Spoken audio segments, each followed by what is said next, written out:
প্রধানমন্ত্রী শেখ হাসিনা গণভবনে আমন্ত্রণ জানিয়েছেন বিশ্বসেরা অলরাউন্ডার সাকিব আল হাসান ও বাংলাদেশের সেরা ওপেনার তামিম ইকবালকে। শুক্রবার সপরিবারে সেখানে গিয়েছিলেন এই দুই তারকা ক্রিকেটার। নাতির জন্মদিনে প্রধানমন্ত্রী তামিম ও সাকিবকে আমন্ত্রণ জানান। সেখানে দুই তারকা ক্রিকেটারের পরিবারের সঙ্গে বেশ কিছুক্ষণ সময় কাটান এবং তাদের সঙ্গে ছবিও তোলেন প্রধানমন্ত্রী। সাকিবের কন্যা আলাইনা হাসান উবরে ও তামিমের পুত্র আরহাম ইকবালকে কোলে নিয়ে আদর করেন প্রধানমন্ত্রী।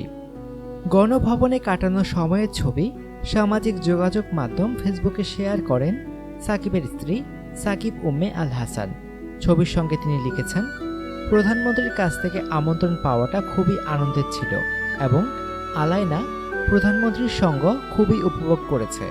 খুবই ভালো সময় কেটেছে, আলহামদুলিল্লাহ।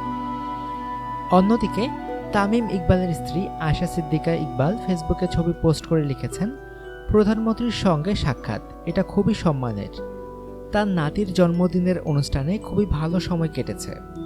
অনুগ্রহপূর্বক সংবাদটি শেয়ার করুন এবং খেলাধুলার সর্বশেষ খবর জানতে স্পোর্টস লাইট সাবস্ক্রাইব করে রাখুন। ধন্যবাদ।